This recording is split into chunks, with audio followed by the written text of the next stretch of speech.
صرف ایک ذمہ داری آپ کے ساتھ شیئر کرنا چاہتا ہوں آج کے اس موضوع کے حوالے سے کہ دور حاضر میں مسلمانوں کی ذمہ داری ہے، اور وہ ذمہ داری جس کی ابتدا آج سے سال پہلے حضرت مولانا مفتی آفاق صاحب مجددی صاحب نے یہاں اس قرنوج کی سرزمین پر کی تھی الجامعۃ الاحمدیہ کے قیام کے ساتھ۔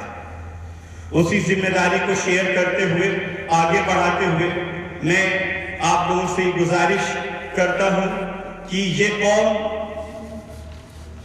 جو تیمور کی نسل ہے، ظہیر الدین محمد بابر کے خوابوں کی تعبیر ہے، وہ نسل جو حضرت مولانا ابوالکلام آزاد صاحب ہندوستان کے پہلے وزیر تعلیم کی قوم ہے، آج اس قوم کو دیش بھکتی کا سرٹیفکیٹ دینا پڑ رہا ہے۔ سوچا تھا کہ میدان حشر میں ہم سے یہ سوال کیا جائے گا،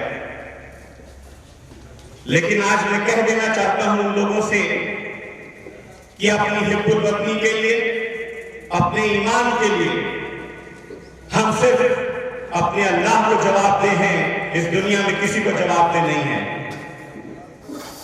اگر آپ کو تکلیف ہے تو آپ جائیے پتہ کیجئے یہ آپ کو ہماری دیش بھکتی یا ہماری داڑھیوں سے، ہمارے لباس سے تکلیف ہے تو آپ پتہ کیجئے، یہ ہماری ذمہ داری نہیں ہے۔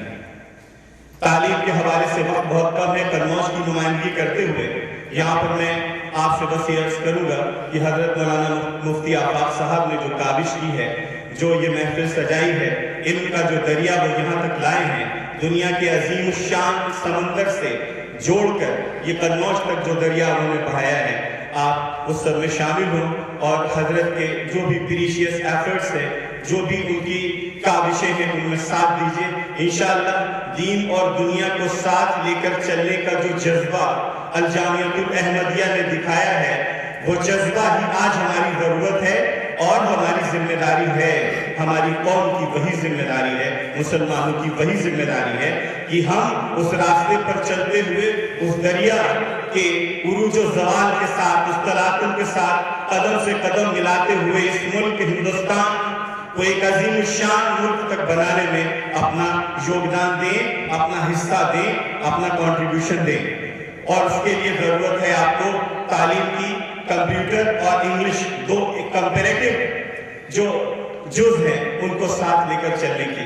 میں امید کرتا ہوں کہ جو بھی لوگ یہاں تک میری آواز سن رہے ہیں، جو یہاں موجود ہیں، انشاءاللہ حضرت مولانا مفتی صاحب کے اس پیغام کو دھیان میں رکھیں گے، ہمارے ساتھ قدم سے قدم ملاتے ہوئے اس عظیم الشان مقاصد کو پورا کریں گے جس کی تعبیر علامہ اقبال نے دیکھی تھی اور کہا تھا کہ نہیں تیرا نشیبن، نہیں تیرا نشیبن قصر سلطانی کے گنبد پر، تو شاہی ہے بسیرا کر پہاڑوں کی چٹانوں پر۔ جے ہند، السلام علیکم۔ ہمارے اسٹیج پر نیو دہلی کی سرزمین سے چل کر ایک بہترین شخصیت جلوہ فرما ہے، میری مراد جناب محترم سمیر صدیقی صاحب جو IAS کوچ ہیں، ٹرینر ہیں۔ اللہ تعالیٰ ان کی عمر کو دراز فرمائے اور ہمیں انہیں سب کو برکت عطا فرمائے۔ حضرات ساتھ میں آپ دیکھ رہے ہیں حیدرآباد کی سرزمین سے چل کر کے جناب محترم مختار صاحب قبلہ تشریف لائے۔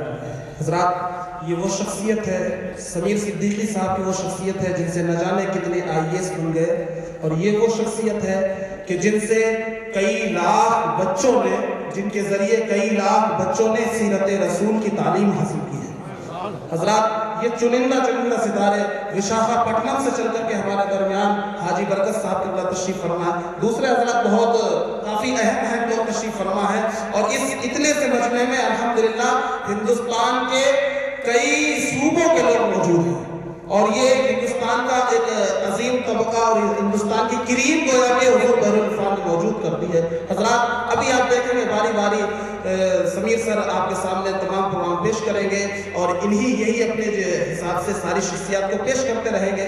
حضرات اب میں بلا کسی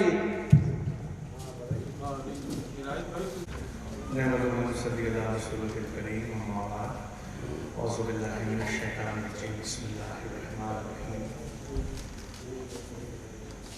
ہم بہت دور سے بہت سارے لوگ حضور مفتی صاحب کی محبت میں یہاں جمع ہوئے ہیں.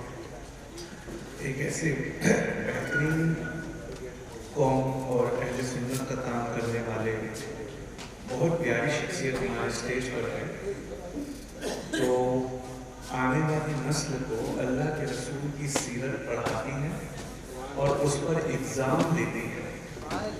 آپ نے IAS کا ایگزام سنا ہوگا, میڈیکل کا سنا ہوگا, انجینئرنگ کا سنا ہوگا, لیکن جس طرح IAS کا ایگزام ہوتا ہے ایک OMR شیٹ پہ ہوتا ہے, آپ کو پینسل سے صحیح آنسر کو مارک کرنا ہوتا ہے اور آپ کا آئی کارڈ بھی آتا ہے, آپ کا رزلٹ آن لائن آتا ہے. اس طرح سے اللہ کے رسول کی سیرت پر ایگزام لینے والی ایک سنستھا کے ہیڈ ہمارے ساتھ یہاں آئے ہوئے ہیں.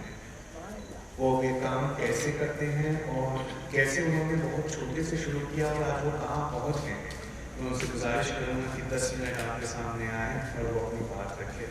جناب السلام علیکم ورحمۃ اللہ وبرکاتہ. الحمد للہ رب العالمین والصلاة والسلام علی اشرف الانبیاء والمرسلین وعلی آلہ الطیبین واصحابہ الاکرمین. اما بعد فاعوذ باللہ من الشیطان الرجیم. بسم اللہ الرحمن الرحیم. وما ارسلناک الا رحمة للعالمین. صدق اللہ العلی العظیم وبلغنا رسوله النبی الأمی الکریم ونحن على ذلك لمن الشاہدین والشاکرین والحمد للہ رب العالمین. وقد قال اللہ تبارک وتعالی فی شأن حبیبہ تعظیما وتکریما ان اللہ وملائکته یصلون علی النبی یا ایها الذین آمنوا صلوا علیہ وسلموا تسلیما. اللهم صل علی سیدنا محمد وعلى آلہ وصحبہ أقوى الصلوات عدد معلوماتك وبارك وسلم. صلاة وسلام عليك يا سيدي يا حبيبي يا رسول الله صلى الله تعالى عليه وسلم. محترم علماء اکرام, مشائخ اکرام, بزرگان ملت, نوجوان ساتھیوں, میں اولا مفتی صاحب کا بہت شکر گزار ہوں کہ یہاں پر ہمیں مدعو کیا اور ہمارے پروجیکٹس آپ کے سامنے پیش کرنے کی ہم ساتھ حاصل کر رہے ہیں. میں اللہ سے بلند دعا کرتا ہوں کہ اللہ تعالیٰ یہاں کے کاموں میں برکت عطا فرمائے, حضرت قبلہ کی عمر دراز فرمائے اور حضرت کے فیضان سے عالم اسلام کو مالا مال فرمائے. حضرات محترم, جیسا کہ ابھی آپ کے سامنے کہا گیا کہ عاجز کی نسبت سیرت کویس حضور صلی اللہ علیہ وسلم کی سیرت سے ہے. میرے استاد محترم, ایک مرتبہ ایک 15 سال کے بچے سے پوچھیں کہ بیٹا بتاؤ کہ حضور صلی اللہ علیہ وسلم کی سب سے چھوٹی بیٹی کا نام کیا ہے؟ اس لڑکے نے جواب دیا کہ حضرت بی بی عائشہ. حضرت کی آنکھوں میں آنسو آ گئے کہ ہم بڑا زعم رکھتے ہیں کہ ہم حضور صلی اللہ علیہ وسلم سے محبت کرتے ہیں, ہم اہل سنت الجماعت سے ہیں, ہم عالی فدا کا مالی فدا کا ہم سب فدا کرنے تیار ہے اور ہم میلاد کے جلسے مناتے ہیں, میلاد النبی مناتے ہیں, سب مناتے ہیں, مگر ہم وہ امت ہے کہ حضور صلی اللہ علیہ وسلم کے گھرانے والوں کے نام بھی ہم کو نہیں ہو, مگر بڑے جوش سے نعرے ہوتے ہیں, سب کچھ ہوتا ہے. بتائیے کہ امت مسلمہ میں سے ہمارے گھروں کے بچے کیا آپ صلی اللہ علیہ وسلم کے چاروں بیٹیوں کے نام بتا سکتے ہیں؟ آپ صلی اللہ علیہ وسلم کے بیٹوں کے نام بتا سکتے ہیں؟ آپ کے چچا کا نام بتا سکتے ہیں؟ کیا جانتے ہیں ہم صرف آج ہو یہ رہا ہے کہ بس نعرے بازی ہو رہی ہے, جلوس نکل رہے ہیں, جلسے ہو رہے ہیں, مگر جو اہم کام ہم کو اپنے بچوں کو دینا ہے وہ ہم سے نہیں ہو رہا ہے. میرے استاد نے کہا کہ بیٹا دیکھو آج سب ہو رہا ہے, جلسہ ہو رہا ہے, جلوس ہو رہا ہے, سب ہو رہا ہے, سیرت پہ کام نہیں ہو رہا ہے. تمہارے پاس چند بچے پڑھنے آتے ہیں ٹیوشن کے لیے, انہیں کیا کرو کہ حضور صلی اللہ علیہ وسلم کی سیرت سے چند باتیں بتایا جائے. ہم بچوں کو واقعات سنانے لگے, مگر ایک بات آپ کو بتاؤں, میں شیئر کروں کہ جب ہم یہ کام شروع کیے تو سوال جواب کے طور پر شروع کیے, اور جب ہم امتحان لینے لگے تو بڑا افسوس ہوا، نہ تو ہندی پوری آتی ہے ہمارے بچوں کو، نہ اردو پوری آتی ہے، نہ انگلش پوری آتی ہے، سب تھوڑی تھوڑی آتی ہے، سب تھوڑی تھوڑی آتی ہے۔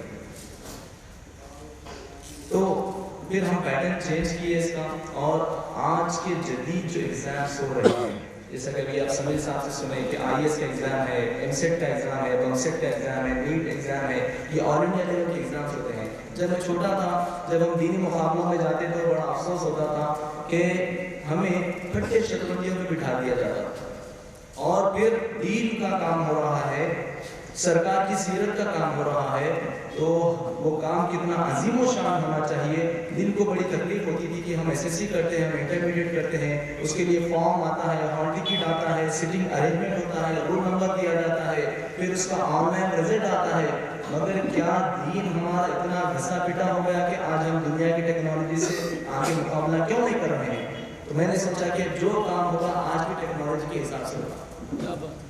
دین کے ایگزام کے لیے فارم بھی ایشو ہوگا، ہال ٹکٹ بھی ایشو ہوگا، سٹنگ ارینجمنٹ بھی ہوگا، آن لائن رزلٹ ہوگا، اور کریکشن مینول کے ہاتھ سے نہیں کیا جائے گا بلکہ کمپیوٹر کریکشن کرے گا سرکار کی سیرت کا۔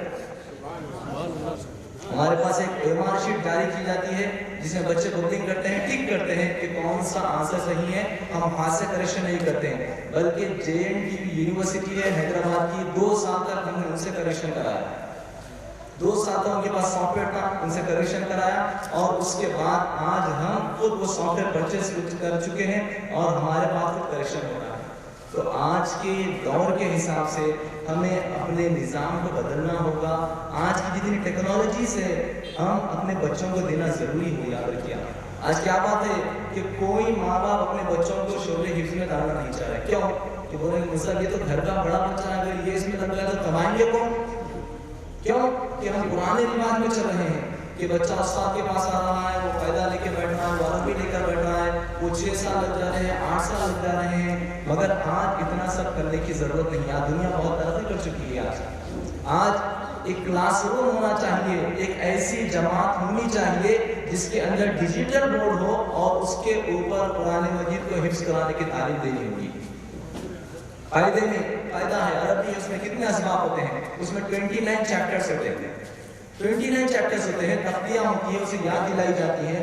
اگر وہی ایک ایک چیپٹر اگر بورڈ پر آ جائے، ڈیجیٹل بورڈ پر، اور اگر استاد اسے 4 سے 5 مرتبہ پڑھا دے اور اس کے بعد تمام جماعت کے بچے اگر آ کر پڑھانا شروع کریں گے تو یاد رکھیے وہ تمام کے تمام بچے اسٹیج پرسن بنیں گے۔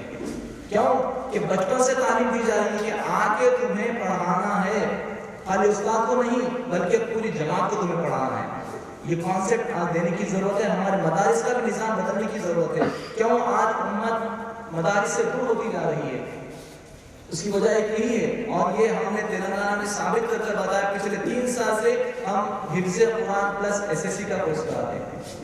3 سال میں بچہ حافظ قرآن بنتا ہے، اس کے بعد SSC بھی کرتا ہے، اس کے بعد انٹرمیڈیٹ بھی کرتے ہیں۔ سمیر صاحب نے گزشتہ سال ہمارے پاس دیکھا کہ میں نے ایک ایسے حافظ قرآن کو پیش کیا جو R&D کر رہا ہے، ابھی ریسرچ کر رہا ہے، کون سی نیوکلیئر ٹیکنالوجی میں، پھر حافظ قرآن ہے، رمضان میں 3 دفعہ پڑھاتا ہے، حافظ قرآن ہے، وہ SSC کیا ہے، انٹرمیڈیٹ کیا ہے، اور سب میں ماشاءاللہ فرسٹ ڈویژن سے کیا ہے، اس کے بعد B.Tech کیا ہے، پھر M.Tech کیا ہے، اور پھر ابھی ریسرچ چل رہا ہے، PhD چل رہی ہے اسے، اور انڈین گورنمنٹ نے ابھی سے اسے جونیئر سائنٹسٹ کے لیے سلیکٹ کر لیا ہے۔ حافظ قرآن ہے۔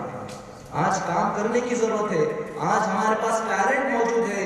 اپنے قوم کو اگر ہم آگے بڑھانا چاہتے ہیں تو اپنے نظام کو بدلنا ہوگا، اپنی سوچ کو بدلنا ہوگا، اپنی فکر کو بدلنا ہوگا۔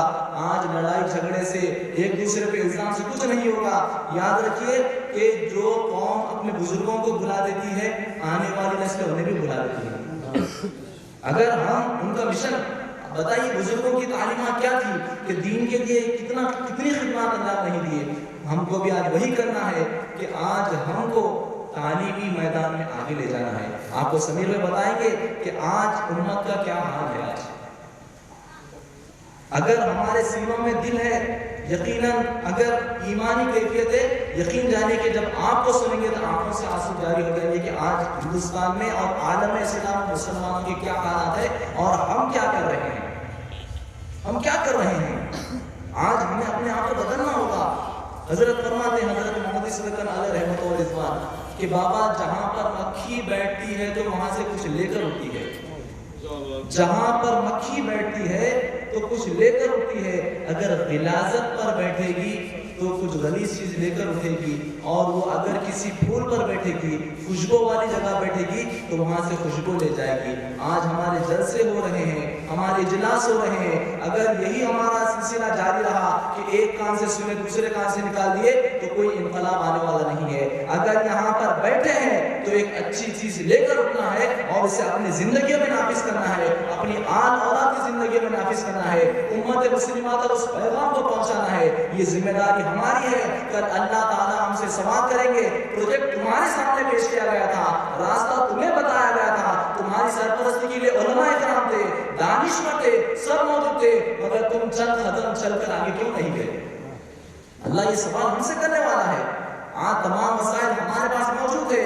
آج ہندوستان کی مختلف ریاستوں سے, آج قنوج میں یہاں پر اتنا بڑا اجلاس ہو رہا ہے, تو یہاں کے لوگوں کی ذمہ داری بنتی ہے کہ حضرت کا تعاون فرمائے. حضرت جو پروجیکٹ آپ کے سامنے پیش کر رہے ہیں اسے سفل بنانے کے لیے ہم نے کل رات پرسوں جب سے ہم آئے ہیں اس پروجیکٹ کے بارے میں یہاں کے ڈیولپمنٹ کے تعلق سے بڑے بڑے دانشور حضرات یہاں پر اپنے خیالات کا اظہار کر رہے ہیں کہ یہاں پر کس طرح ڈیولپمنٹ لایا جائے. ہم سوچ رہے ہیں کہ اس کام کو اگر ہم گزشتہ سال پھر نیکسٹ ایئر یہاں پر آئیں گے تو وہ پروجیکٹ اسٹارٹ ہو جانا چاہیے, جس میں آپ کا تعاون درکار ہے. حضرت کے ساتھ ہر طرح کا تعاون دے, آپ مالی تعاون دے, آپ اپنا جسمانی تعاون دے, ہر طرح کا تعاون آپ حضرت کو اگر پیش کریں گے تو یقین جانیے کہ یہاں سے دین اسلام کا آغاز ہوگا, عروج ہوگا, اور یہاں سے امت مسلمہ اور ہماری آنے والی نسلیں ترقی کریں گے.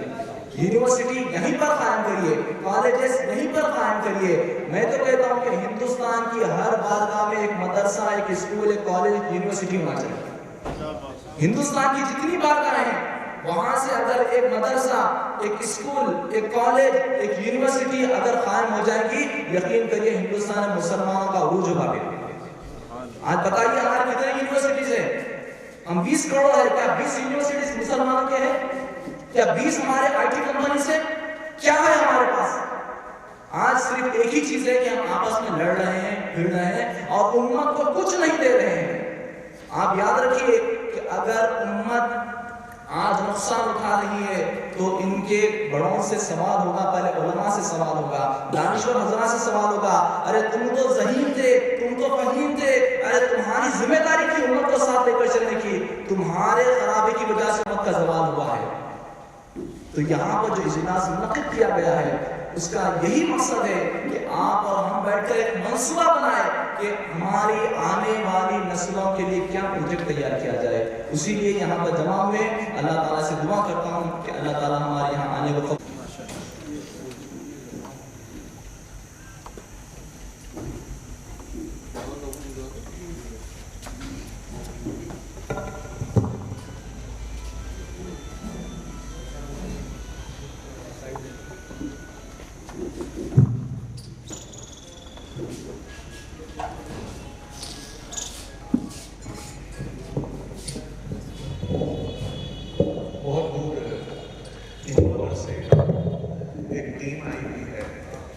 ہم لوگ اپنے زمانے کے اعتبار سے اور اس کے مسئلوں کے اعتبار سے تقریر ہو اور ایک جیسی تقریر ہو.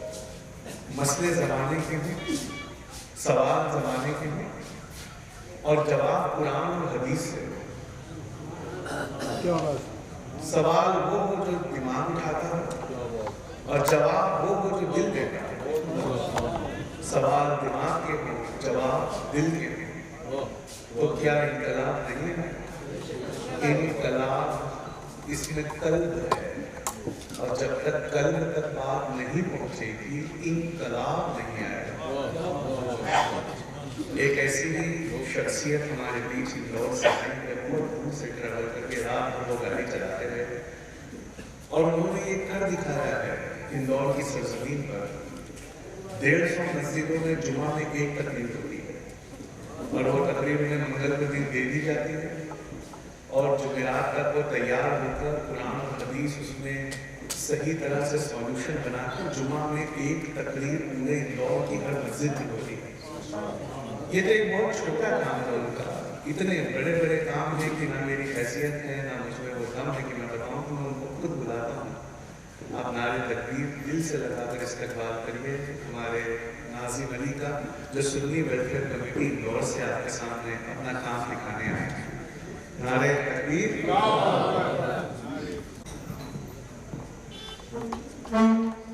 تمام علماء کرام, حضور افاطمی حسنات, دیگر شہروں سے یہاں پر تشریف لائے NGOs, سمیر احمد صدیقی صاحب اور میرے دوستوں, السلام علیکم ورحمۃ اللہ. ایک بار جھوم کے درد پاک ایک بار پھر اور تیسری بار دل سے پڑھیں.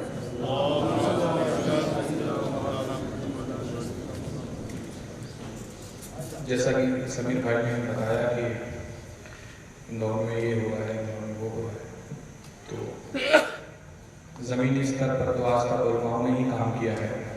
ہم تو جو لوگوں نے بویا تھا وہ کاٹنے کی بات ہے. نہ تو میرا حلیہ اس طرح سے ہے, نہ ہی میرا علم اس طرح سے ہے, لیکن انشاءاللہ جذبہ ہے جو ہم لوگوں کو ایک پروفیشنل انڈسٹری سے قوم کی خدمت کی طرف لے آیا. ایک بات ہمیشہ ذہن میں آتی تھی ہم لوگ کو سمیر بھائی, کہ ہم ہر وقت ہم لوگ یہ سوچتے تھے, باتیں کرتے تھے, کاش اس دور میں عمر آتا, کاش اس دور میں ابو بکر صدیق جیسے کوئی آ جائے, کاش اس دور میں مولانا علی جیسے آ تو جائیں, پر میرے گھر سے نہیں آئے, پڑوسی کے گھر سے آئے. کیونکہ میرا بچہ جو ہے وہ تو مین اسٹریم میں جائے گا, کمائے گا, 10 سے 5 کی نوکری کرے گا. تو ایک مائنڈ سیٹ ہے ہماری ایج کے لڑکوں کا کہ ایک اچھی ملٹی نیشنل مل جائے, 2 BHK کا فلیٹ ہو جائے, اچھی گاڑی ہو جائے, روٹی بھی مل جائے, بس یہی ہے. اور آنے والی نسلوں کے بارے میں یہ بات کرنا یا سوچنا بھی شاید وہ لوگ پسند نہیں کرتے ہیں.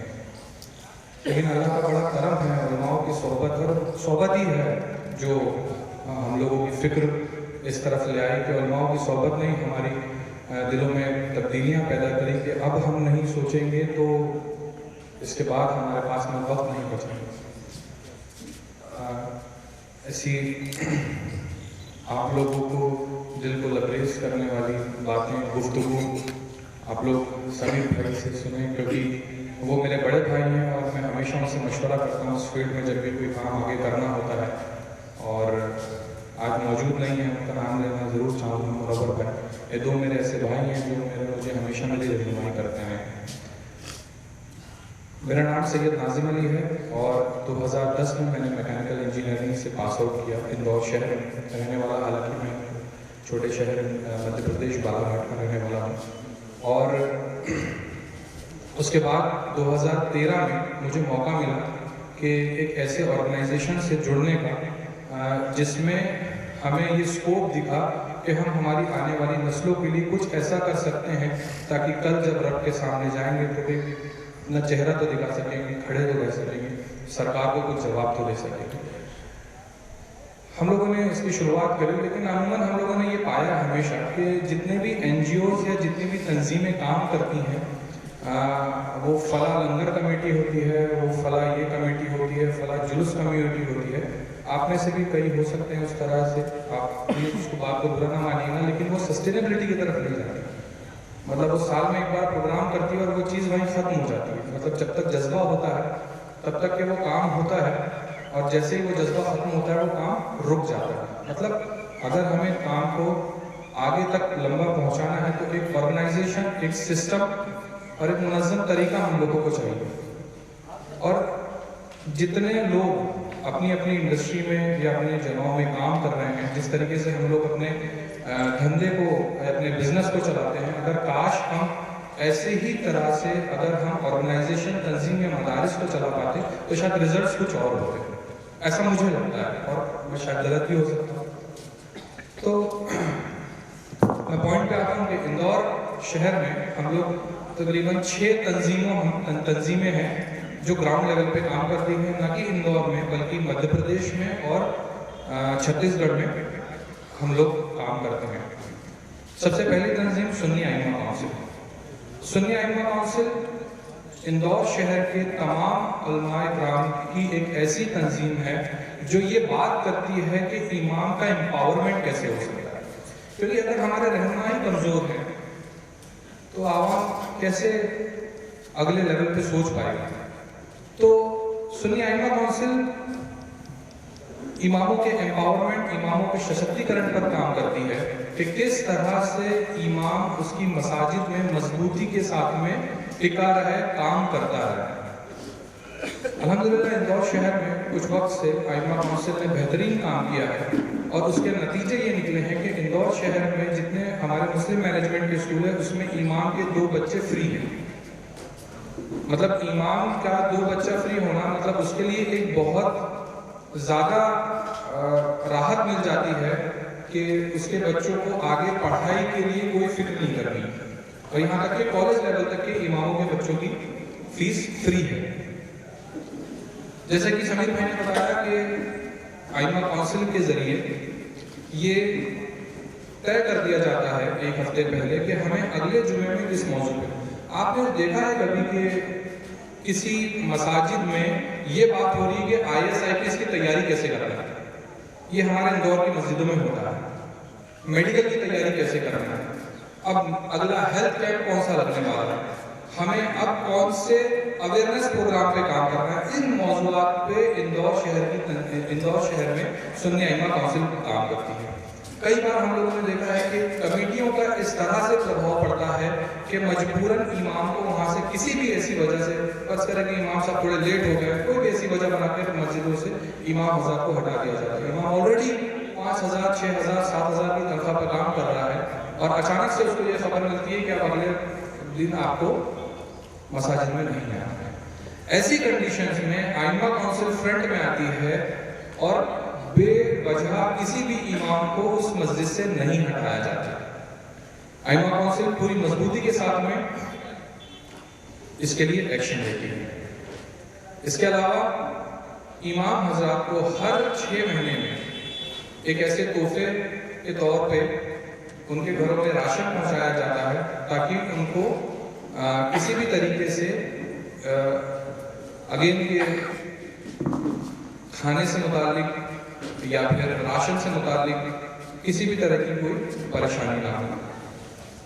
امام سنی ائمہ کونسل ایک جامع تربیت کے نام سے میگزین نکالتی ہے جو پورے شہر میں، پردیش میں سرکولیٹ ہوتی ہے اور الگ الگ امام اس کے ذریعے معاش بھی حاصل کرتے ہیں۔ اس کے علاوہ کبھی بھی کوئی بھی ایسا کام ہوتا ہے جیسے ہم لوگ دیکھتے ہیں فیس بک، سوشل میڈیا میں کہ پروٹیسٹ کے لیے، پردرشن کے لیے پوری کی پوری بھیڑ جو ہے وہ نکل پڑتی ہے، تو اندور شہر میں ایسا نہیں ہوتا ہے۔ اندور شہر میں ائمہ پردرشن کرتے ہیں، ائمہ جا کر کسی بھی معاملات پہ جاپن دیتے ہیں اور اس کا امپیکٹ بھی بہت زیادہ پڑتا ہے، کیونکہ جب علماء کرام وہاں پر جاتے ہیں تو کمشنر اور کلیکٹر کو بھی باہر آنا پڑتا ہے کہ یہ قوم کے رہنما آ کے کھڑے ہو گئے، تو بنسبت عوام کے کھڑے ہونے پر علماء کرام ہمارے وہاں پر کھڑے ہوتے ہیں، اور الحمدللہ اسی کی وجہ سے اندور شہر اور آس پاس میں سنیت کافی فروغ بھی آئی ہے اور اب تک ابھی اس تنظیم کی وجہ سے کوئی بھی مساجد ہاتھ سے نہیں نکلی۔ اللہ کا بڑا کرم ہے کہ ائمہ کونسل بہت بہترین کام کر رہی ہے اور نئے نئے پروجیکٹس ہر ماہ ان کا ایک مطلب کسی بھی باہر سے کسی مقرر کو نہیں بلایا جاتا ہے، وہیں کے جو لوکل مقرر ہے، جیسے ایک ایریا ہے اور وہاں پر 20 مساجدیں ہیں تو وہاں پر 20 مساجدوں میں سے 7 اماموں کو طے کر لیا جاتا ہے، 7 موضوع طے کر لیے جاتے ہیں اور اس ایریے میں پروگرام آرگنائز ہو جاتا ہے۔ تو ہر ماہ ایسے اصلاحی پروگرام ائمہ کونسل ریگولر بیسس پہ لگاتے رہتے ہیں۔ اس سال سیرت کو اس کا آپ نے مختار صاحب سے سنا تو کلیبریٹ کر کے ان کے ساتھ میں 10,000 بچوں نے سیرت کا ایگزام دیا اور آج بھی ایگزام ہے۔ ایسے ائمہ کونسل کے سٹیپس ہیں اور ایسے کام ہیں جو اندور شہر میں کام کر رہی ہے۔ دوسری تنظیم ہماری RCFI relief charitable foundation of India.